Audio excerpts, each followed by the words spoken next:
estamos hoy con eh, Agustín Onofre, que estamos hablando acerca de América Latina. Vamos a hablar un poco respecto de pues, este proceso que estamos siguiendo, esta misma línea de la crisis. Eh, Vaya, como tenemos un momento diferente, ¿no, Agustín? Quisiera yo contextualizarte. Quizás en la década de los 90, la figura de que aparece sin lugar a dudas y que cambia el escenario para toda América Latina es la figura esencial de Chávez. Chávez viene a modificar el mapa, y no solo Chávez, sino aparece Dilma, aparece, bueno, antes de ella aparece Lula, eh, aparece los Kirchner, aparece Evo, está Lugo, va a venir después pues, todo un proceso, ¿no? Inclusive Zelaya, antes de que a los dos les den un golpe de Estado.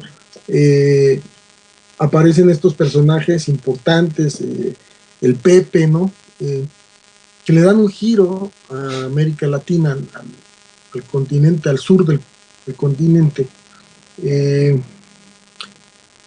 y entrando, digamos, a sus gobiernos, lo que aparece es que el colapso del neoliberalismo se hace presente y estamos, en vez de hablar de, digamos, la transformación económica, los programas sociales de beneficio del Estado, estamos viendo de qué manera los estados están tratando de reestructurarse para que la gravedad de la crisis no los afecte, como está sucumbiendo en Europa, ¿no? O sea, este proceso que hay en Europa respecto de no solo de Grecia, sino España, Portugal, Italia, que son elementos bastante complicados y complejos, y que ahora, a la hora de ver, por ejemplo, el caso paradigmático, vuelvo a insistir, de México, la pena que tenemos respecto de México, porque México en verdad ha sido desestructurado, el poder político en Washington ahora ya con, ya sabes, ¿no? Podrán utilizar armas en suelo mexicano,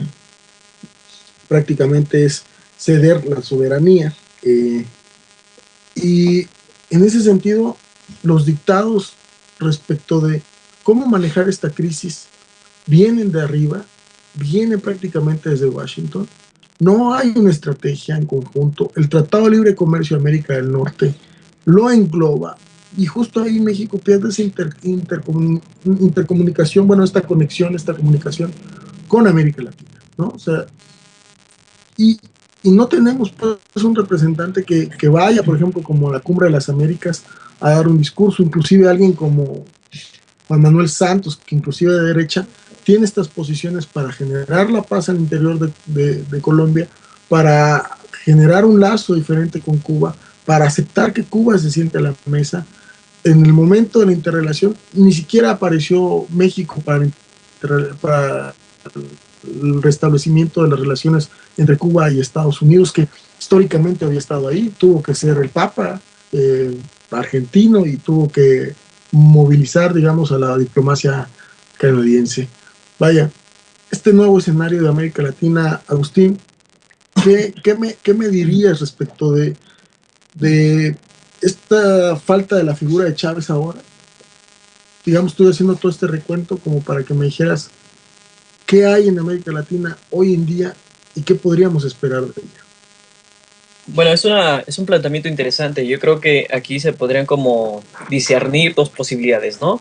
Una en el sentido de que sí, a partir de la llegada de estos personajes, se plantea una posibilidad de crecimiento o más bien de desarrollo económico para cada una de las poblaciones de los países. Eh, y por supuesto que eso hay que reconocerlo. Sin embargo, también aparece otra posibilidad en el sentido de que no está claro cuál es el sistema económico que rige cada uno de esos países, ¿no? Está claro hacia dónde podría ir Ecuador, Bolivia, la misma Venezuela, pero lo que no queda suficientemente claro todavía es qué forma o qué concepto se le podría dar en términos de economía, ¿no? Creo que sería muy aventurado decir que hay una forma nueva, ¿no? Sino más bien como que hay como una tendencia diferente, pero con muchos tintes todavía de capitalismo. Y en ese sentido, lo interesante también es cómo es que a partir de este conflicto que se implementó desde el 2014 de Rusia por el conflicto de Ucrania, entra Europa, entra Estados Unidos, y entonces hay un bloqueo comercial con respecto a Rusia, y entonces Rusia se implementa una técnica comercial con toda América Latina, específicamente con Argentina. Entonces hay un bloqueo comercial hacia Rusia, y entonces si tú pensabas, Estados Unidos, que me ibas a bloquear comercialmente por parte de Europa, pues bueno, pequeño detalle, yo también tengo alianzas en América Latina, ¿no? Entonces, sí, por supuesto, hay una doble dimensión interesante, en el sentido de que llegan sujetos de manera diferente al capitalismo regular que se había implementado en América Latina, pero también hay otra parte en la que Rusia quiere implementar políticas en América Latina, ¿no? Entonces hay esta doble dimensión. Yo creo que en América Latina hay una, hay un nacimiento de conciencia de sus ciudadanos. Bolivia es una de ellas. Los indígenas a veces plantean la lucha de forma diferente, y habría que mirar hacia el sur, no hacia el norte. Creo que es una pena que México no sea Bolivia, ¿no? Y Bolivia, qué bueno que no sea México, pero en ese sentido lo interesante es de que indígenas que siempre han sido castigados, que siempre han sido marginados, ponen el ejemplo para un desarrollo económico de cada uno de sus conciudadanos, ¿no? Entonces, pues sí, interesante, pero hay como esta doble dimensión, es lo que yo veo, ¿no? Sí, claro. Me parece puntual respecto de que ahora las alianzas comerciales empiezan a dibujarse de otra manera. Has mencionado el caso de Rusia, lo hemos discutido aquí en el programa, pero también no solo está Rusia, obviamente, ¿no? Está ahí China, ¿no? Y el papel preponderante que está llevando a cabo Brasil, ¿no? Brasil y denominado BRICS, ¿no? Brasil, Rusia, India, China, Sudáfrica, pero está América Latina, ¿no? Está América Latina, está África, está Asia, ¿no? Está Oriente, buscando generar un polo diferente. Se habla ya de un banco, se habla ya de un mecanismo financiero diferente, romper pues con el pacto de Bretton Woods. Y eso es pues sumamente necesario, porque de otra forma lo que haremos es que Estados Unidos estará dirigiendo la crisis para devastar a otras naciones en la medida de su potencial tecnológico, y desde ahí posicionarse para volver a ser el hegemón en el siglo XXI, que en estos momentos hay una disputa bastante interesante, muy fuerte, muy ríspida, y que se expresan sobre todo, digamos, lo conflictivo en Medio Oriente, ¿no? O sea, mencionaste el caso de Ucrania, pero pues vaya, Medio Oriente, África está en llamas también. Y aquí un caso particular que me parece detenernos en este caso, que muy interesante, muy peculiar. La necesidad de Juan Manuel Santos de llevar a cabo un proceso de pacificación en la región, justo cuando Álvaro Uribe, el expresidente colombiano, lo había llevado con todo. Se hablaba ya, digamos, de una Colombia como un Israel en América Latina, ¿no? El Israel de América Latina era Colombia. Y Juan Manuel Santos, inclusive habiendo sido el ministro de Defensa colombiano, le dio la vuelta. Está buscando un proceso de paz, firmar la paz con el ELN, perdón, con las FARC, ya se acercó al ELN, y está tratando de reintegrar la región, pues un aliciente para mantener pues el desarrollo económico, ¿no? Creo que para eso necesita, obviamente, o va a necesitar obviamente a Mercosur, inclusive al ALBA. Sí, bueno, Colombia tiene sus especificidades, al igual que México también, ¿no? Entonces, por supuesto, yo creo que sí, Colombia ha sido uno de los países que ha sido financieramente de los más fuertes por parte de Estados Unidos, en el sentido de llevar a cabo un fuerte, una fuerte dimensión de inversión respecto a sector militar, sector económico, sector político, sector narcotráfico.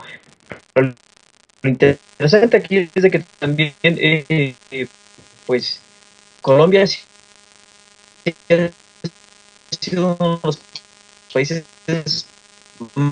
más castigados por de la ONU, ¿no? Políticas económicas de estos dos países. Lo interesante aquí es de que pues hay una transición aquí en México, ¿no? Ahorita lo que estamos mencionando es, muy acertadamente lo que estamos mencionando hace rato, es de que estamos en un proceso de necropolítico, ¿no?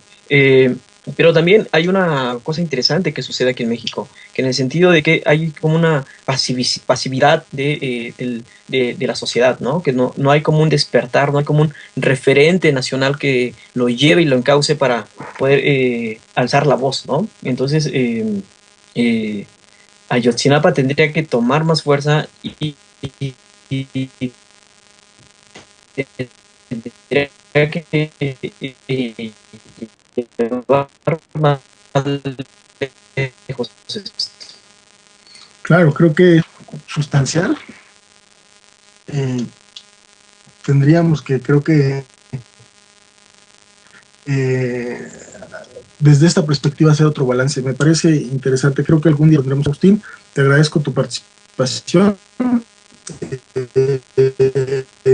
Pues el día de hoy, pues es todo por el día de hoy. Esto es Alameda 67. Quiero agradecer a Diana Maya por acompañarnos dentro de nuestra community manager, y no podría dejar de agradecer a nuestro gran productor Carlos Garza. Agustín Onofre estuvo con nosotros hoy. Soy César Iglesias. Esto fue Alameda 67. Nos vemos el próximo jueves de 10:30 a 11:30 de la noche por Red Generación.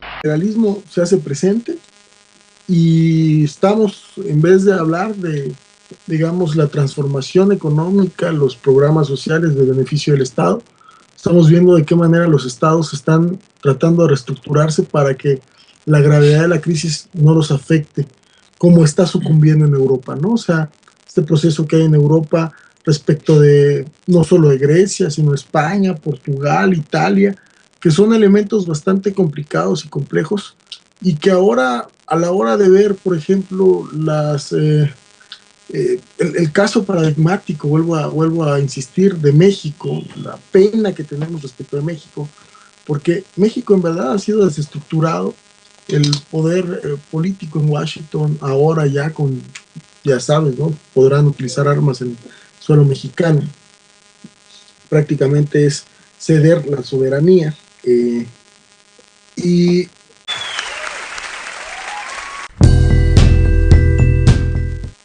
pues estamos hoy con Agustín Onofre, que estamos hablando acerca de América Latina.